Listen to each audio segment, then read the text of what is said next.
Hey, how's it going guys? It's Nate here. And Fallout 4 catapults players into a world very different than our own.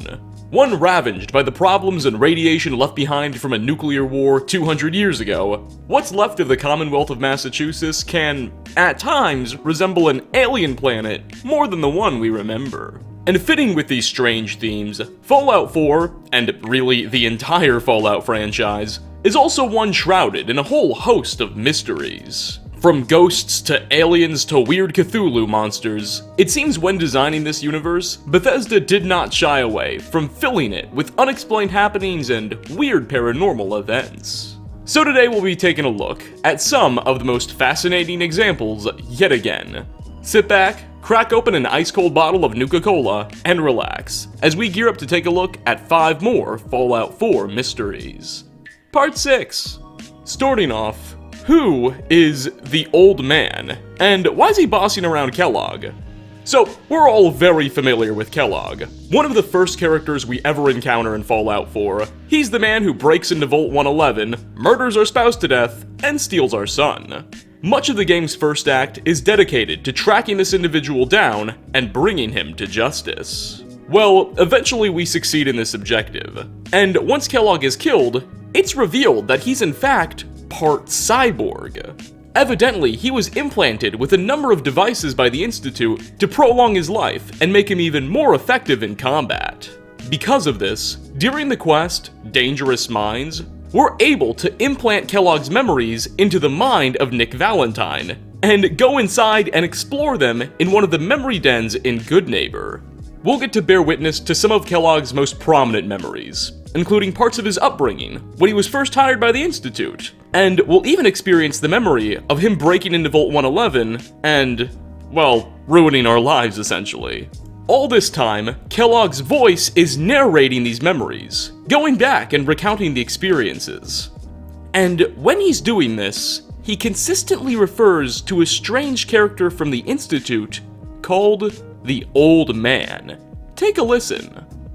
But it was one of the old man's pet projects, so here we were. Me and the kid, like a happy little family. I never knew why we didn't just refreeze the rest of them. But we had our orders. I guess the old man didn't want so many loose ends. Who is this character, and why are they ordering around Kellogg? Now, at first, it's very easy to assume that Old Man is referring to Sean, the director of the Institute when we escape Vault 111, who is very much an elderly fellow. However, these memories are from literal decades ago, well before Sean was appointed at the helm of the Institute.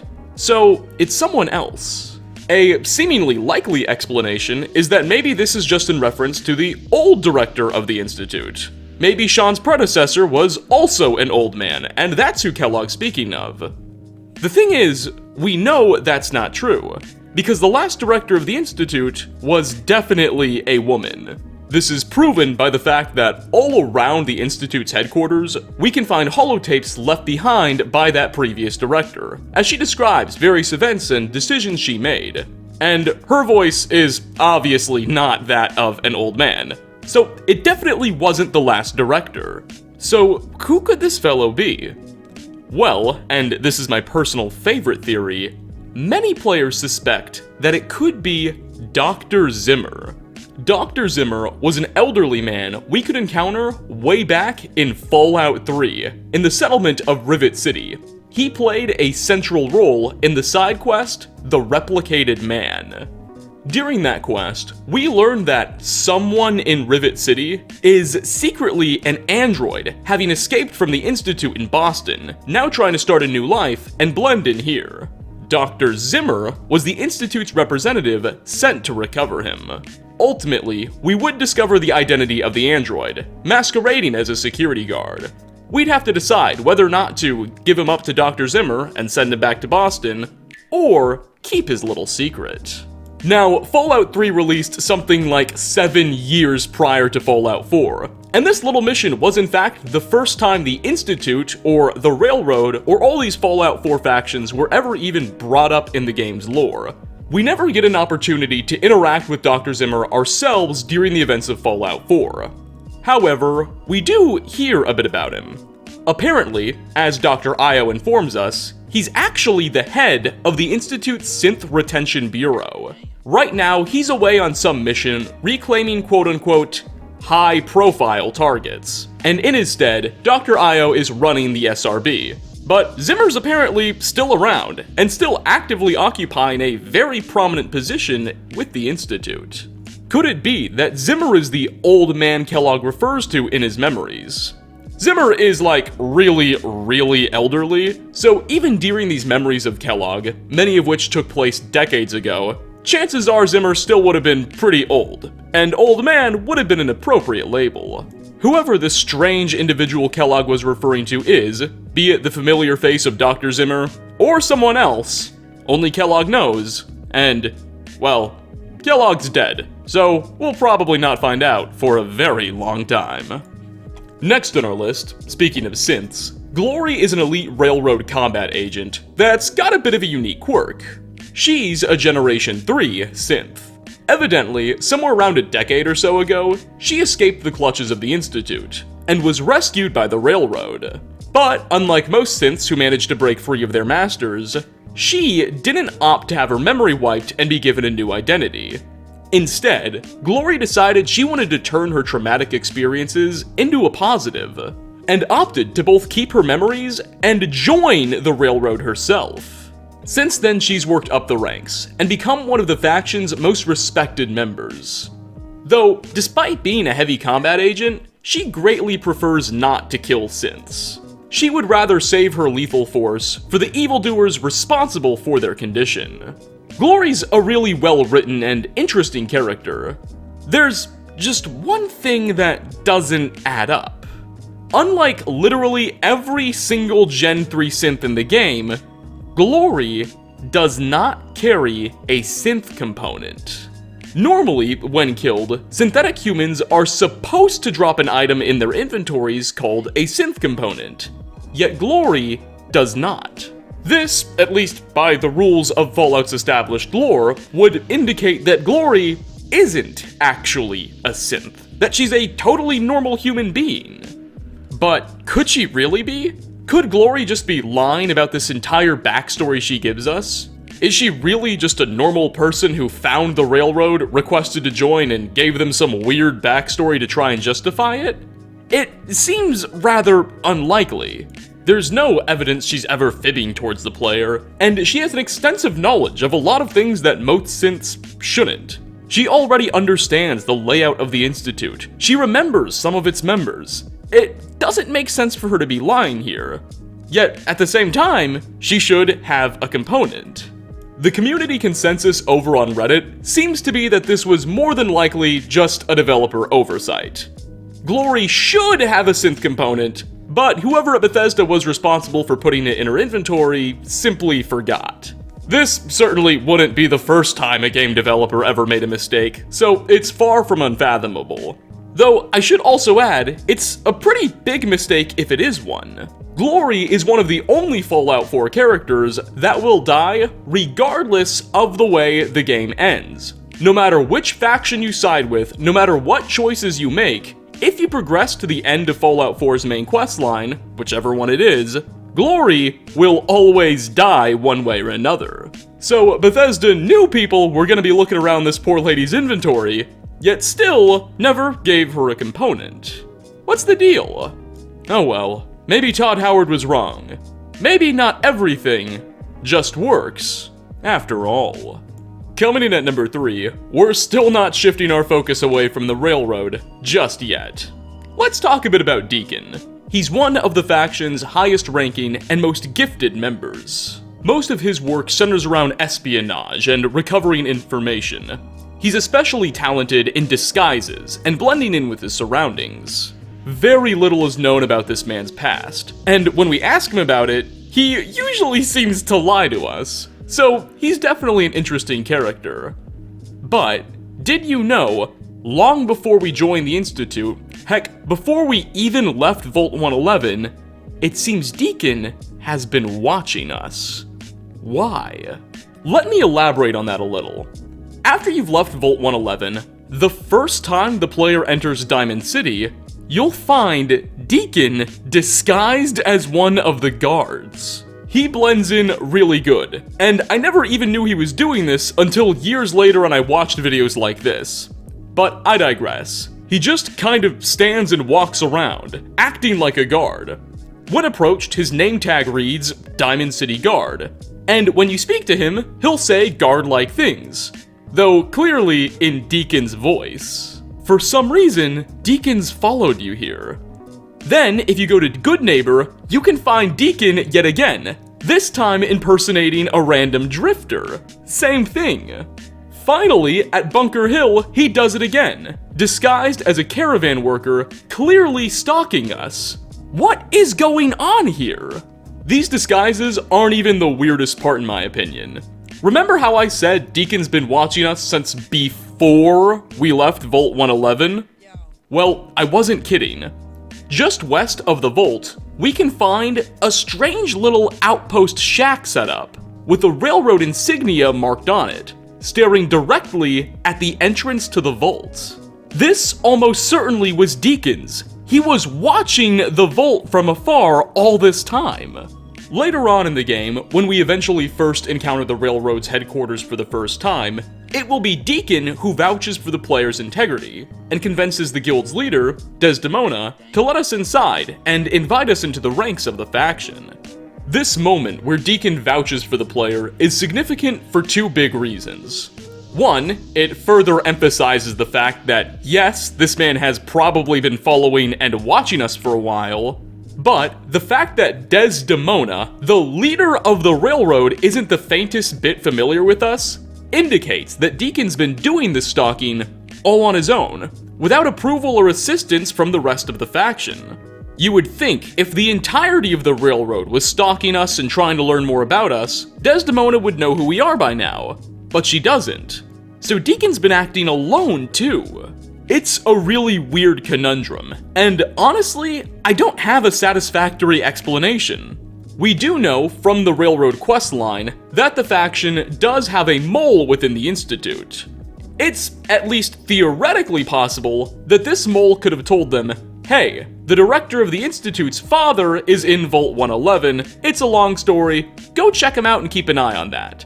That is absolutely a possibility. But if that was the case, you would think Desdemona would be familiar with us by now. Though she's not. So I find that explanation very unlikely. Why was Deacon so interested in us? Why was he stalking us all this time?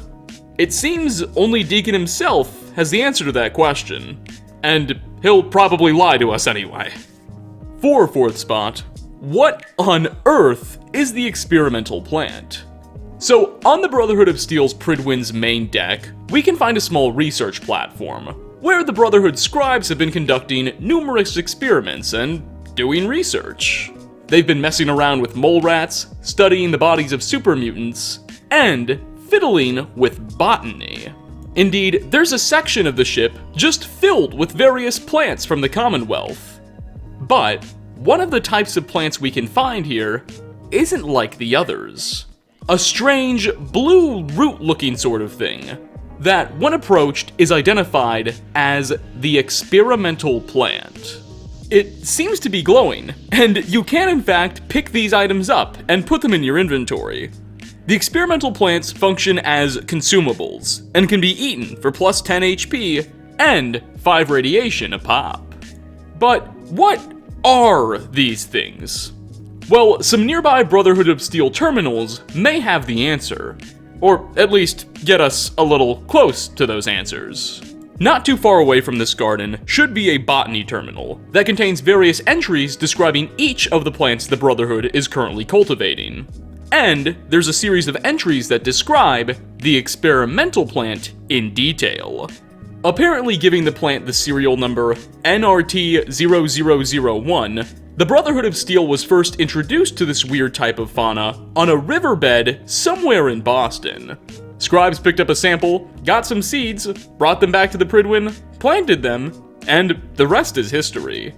Orders were given to Senior Scribe Naraya to continue experimenting and researching this strange new organism, and she created a variety of notes which give us some additional insight. Apparently, Naraya began calling the plant glowleaf, and discovered it makes excellent tea. Her notes go on to mention that she feels as though drinking this tea from the glowleaf is somewhat healing her. It makes her feel stronger and more powerful. At the end of the day though, Naraya concedes she ultimately doesn't understand this strange experimental plant, mentioning that she's unsure whether it's radiation that's given it its bioluminescent and healing properties, or something else. And that's that. So what is this abnormal experimental plant anyway? Well, as some of you have likely already made the connection, this seems to be an obvious allusion to Nirnroot, a similar looking organism we can encounter in the Elder Scrolls franchise. Like glowleaf, or the experimental plant, Nirnroot also glows, and has major restorative properties. The physical resemblance is obvious, and even if you take a look at the serial number the Brotherhood's assigned it, NRT0001. NRT. Nirnroot, it's crystal clear. The question now becomes, how did a plant like this emerge in the Fallout universe? Some have taken this idea and ran for the hills with it, arguing that maybe the Elder Scrolls and Fallout universes are one and the same, just taking place millions upon millions and millions of years apart, or something.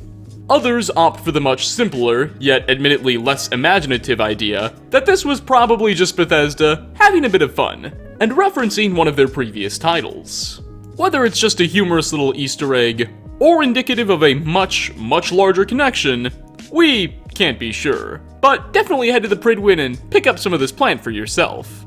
They make an excellent Stimpak substitute. And finally, last on our list, we're wrapping up this video with one last allusion to the railroad. What the hell are they doing with Vault 81? Vault 81 is the only still somewhat functioning vault in the game, and indeed one of the only vaults in the world that still harbors a bustling settlement and community of people. The dwellers here don't like to open their door and interact with the people of the wasteland all that often, only to do some minuscule trading and whatnot. However, if the player plays their cards right, you can gain access to this place and learn a whole host of new stories. But I digress. Despite their relatively isolationist nature, it seems the people of Vault 81 are allied with the railroad. You see, right on Vault 81's own door itself, we can see marked in white chalk the railroad's Allied rail sign, a marking used by the faction to identify other factions they're allied to. The railroad and Vault 81 are working together. Now, unfortunately, we have no idea the level of depth behind their cooperation, hence the reason this is such a mystery. For all we know, this relationship is so deep that Vault 81 could be harboring synths rescued from the Institute by the railroad. Or maybe their partnership is a little less significant. Maybe Vault 81 and the railroad are just mere trading partners or something. The point is, we have no idea. Deacon, yes, there's that name again, if brought to Vault 81 as a follower, will sometimes change his apparel to a Vault 81 jumpsuit, implying that he does somehow have access to their clothing. Yet, at the same time, when spoken about Vault 81, Deacon doesn't seem to indicate there's much love between the two communities, referring to the people of the Vault as mad hermits who like to stay sealed up. From the way he sounds, there doesn't seem to be much of an alliance, though clearly there is. Whatever the depth of it, it is interesting to know that the people of Vault 81 do have a commitment to the Commonwealth's synthetic citizens. And with that, we are going to wrap up our 6th edition of 5 more Fallout 4 mysteries. Thanks for watching, everybody. Which of these curious conundrums captured your attention the most? Do you have any suggestions for a future installment? Leave a comment down below. As always, like ratings are very much appreciated. Again, thanks for stopping by, and hope to catch you all in my next video. Peace out, everyone.